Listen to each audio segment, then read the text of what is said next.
Bonjour à tous et bienvenue dans une exploration captivante de l'une des histoires les plus marquantes de la télévision automobile. Aujourd'hui, nous allons plonger dans le parcours d'Ed Sheena, le mécanicien aux gants oranges qui a donné vie à Wheeler Dealer. Pendant plus de 10 ans, il a été le cœur mécanique d'une émission devenue culte, transformant des épaves en chefs-d'œuvre roulants. Mais un jour, il a disparu. Pas d'adieu théâtral, pas de dispute publique. Juste un silence. Que s'est-il vraiment passé ? Pourquoi Ed a-t-il quitté l'émission qu'il avait aidé à construire ? Était-ce un conflit créatif, une décision personnelle, ou quelque chose de plus complexe ? Reprenons l'histoire, boulon par boulon, pour découvrir la vérité derrière ce départ légendaire. Préparez-vous pour 15 minutes d'une aventure mécanique et humaine. Avant les projecteurs, avant les gants orange éclatants, Ed Sheena n'était qu'un jeune garçon curieux, né le 9 mai 1971 à Londres. Élevé dans la banlieue tranquille du Surrey, Ed grandit entouré de moteurs, d'engrenages et de questions. Rien ne l'arrêtait. Une machine en panne ? Il voulait savoir pourquoi. Un véhicule immobile ? Il imaginait comment le faire rouler autrement. Cette curiosité insatiable était plus qu'une passion, c'était une vocation. À l'adolescence, Ed passait des heures à démonter et remonter tout ce qui lui tombait sous la main. Vélo, tondeuse, vieux poste de radio, rien n'échappait à ses outils. Mais ce n'était pas seulement la mécanique qui le fascinait. C'était le potentiel. Que pouvait-on réimaginer ? Que pouvait-on transformer ? Cette mentalité l'a conduit à la South Bank University de Londres, où il a étudié le design de produits d'ingénierie. Contrairement à ses camarades, Ed ne visait pas un diplôme pour un emploi classique. Il voulait créer, surprendre, innover. Et il l'a prouvé avec son premier coup d'éclat, le Casual Lofa. Oui, un canapé roulant. Imaginez un meuble de salon, confortable, équipé d'un moteur, d'un volant et d'une plaque d'immatriculation, homologuée pour la route. Ce projet était à la fois absurde et brillant. Il attirait les regards partout où il passait, suscitait des rires et des conversations. Mais surtout, il révélait l'essence d'Ed Sheena. Il ne réparait pas seulement des machines, il les réinventait. En 1999, Ed transforme cette créativité en entreprise avec Quincy Banana Limited. Cette société donnait vie à des créations aussi folles que fonctionnelles. Un cabanon roulant, le plus rapide au monde, un chariot de supermarché géant motorisé, des records Guinness qui défiaient l'imagination. Chaque projet attirait l'attention des médias et d'un public fasciné par cet ingénieur qui voyait le monde différemment. Mais malgré cette notoriété naissante, Ed restait fidèle à ses racines. À Bracknell, il ouvre Grease Junkie, un garage qui n'était pas seulement un lieu de réparation. C'était un terrain de jeu pour l'innovation. Les clients venaient pour une vidange, mais repartaient avec une histoire. Ed testait des idées, expérimentait, transformait des véhicules banals en quelque chose d'unique. Ce garage était le reflet de son esprit, curieux, méthodique, et toujours prêt à repousser les limites. En 2003, une idée simple mais audacieuse voit le jour. Acheter des voitures classiques à bas prix, les restaurer, et les revendre avec profit. C'était le concept de Wheeler Dealer. Mais pour que cette idée prenne vie, il fallait deux personnalités complémentaires. Mike Brough, négociant charismatique et débrouillard, s'occupait des transactions. Il flairait les bonnes affaires, négociait avec panache, et apportait une énergie communicative. Mais il manquait un élément crucial, quelqu'un capable de transformer une épave en bijou roulant. Quelqu'un comme Ed Sheena. Dès le premier épisode, la magie opère. Ed ne se contentait pas de réparer des voitures. Il les expliquait avec une clarté et une patience rares. Un étrier de frein grippé ? Il montrait comment le libérer. Une panne électrique ? Il guidait les téléspectateurs à travers chaque fil. Un embrayage défaillant ? Il démontait, expliquait, remontait, tout en rendant l'ensemble accessible. Avec Mike, il formait un duo parfait, l'énergie débordante de l'un, la précision méthodique de l'autre. Wheeler Dealer n'était pas une émission de télé-réalité classique. Pas de disputes mises en scène, pas de drames artificiels. C'étaient deux passionnés qui résolvaient de vrais problèmes en temps réel. Les téléspectateurs étaient captivés. Ce n'étaient pas seulement les passionnés de mécanique qui regardaient. Des parents visionnaient avec leurs enfants. Des bricoleurs prenaient des notes. Même ceux qui n'avaient jamais tenu une clé à molette se mettaient à croire qu'ils pouvaient réparer leur voiture.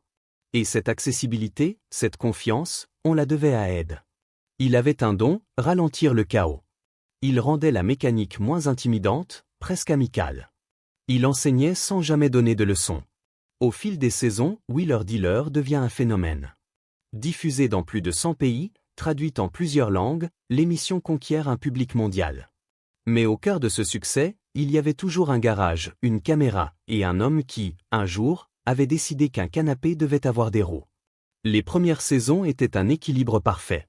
Mike trouvait des voitures, souvent des épaves au potentiel caché. Ed les ramenait à la vie, expliquant chaque étape avec une précision d'horloger.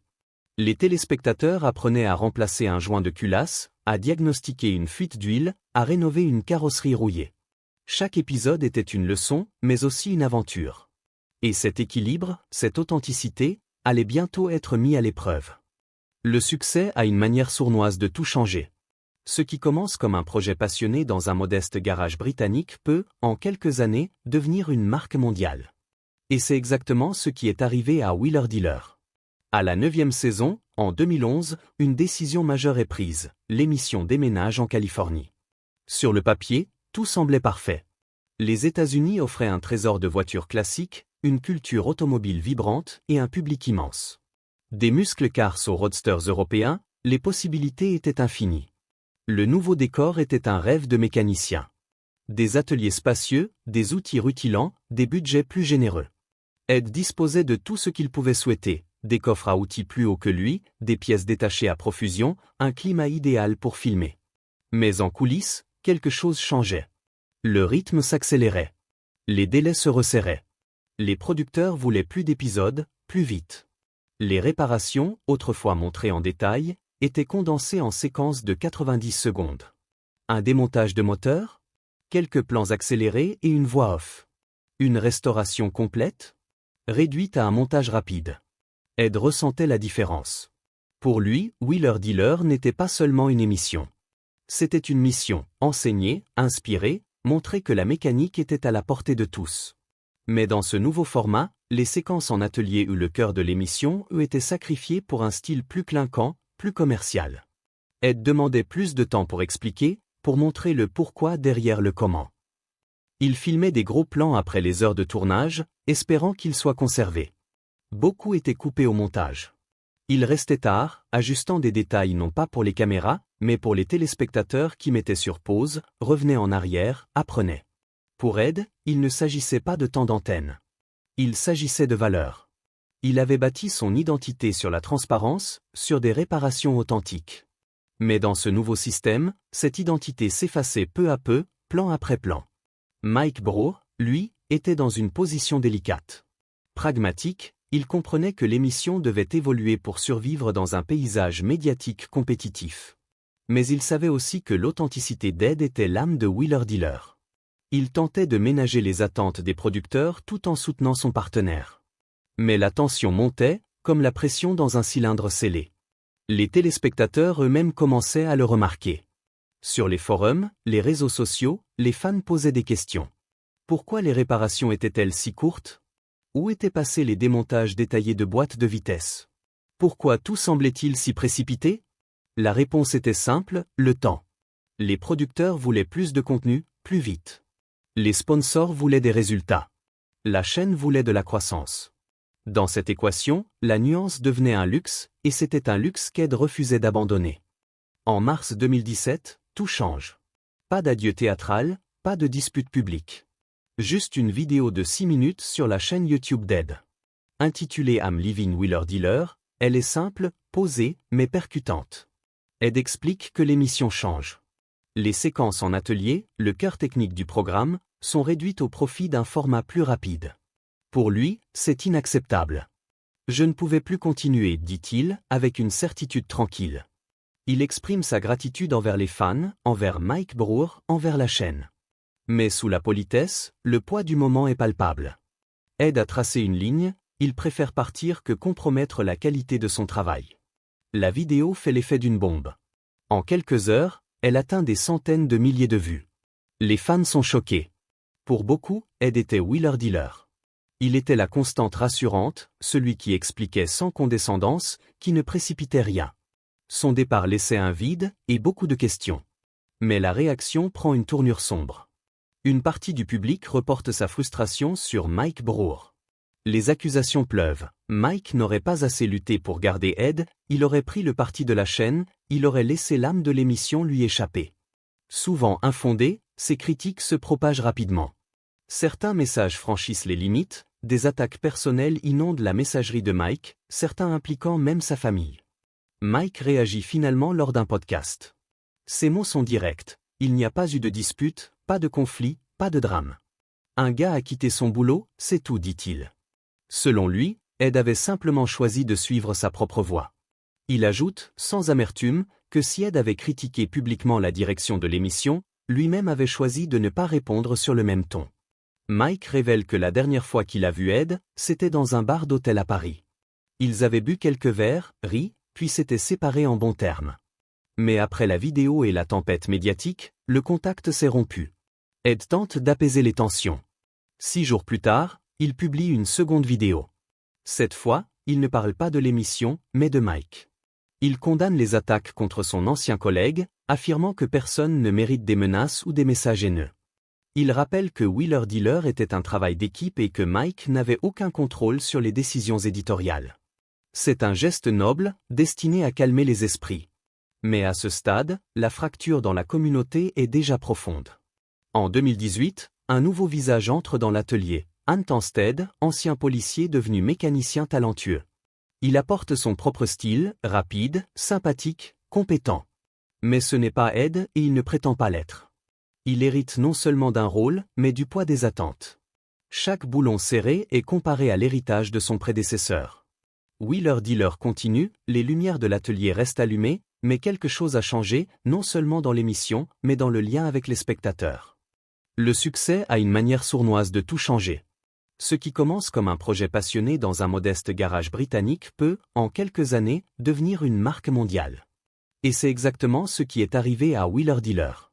À la 9e saison, en 2011, une décision majeure est prise, l'émission déménage en Californie. Sur le papier, tout semblait parfait. Les États-Unis offraient un trésor de voitures classiques, une culture automobile vibrante et un public immense. Des muscles cars aux roadsters européens, les possibilités étaient infinies. Le nouveau décor était un rêve de mécanicien. Des ateliers spacieux, des outils rutilants, des budgets plus généreux.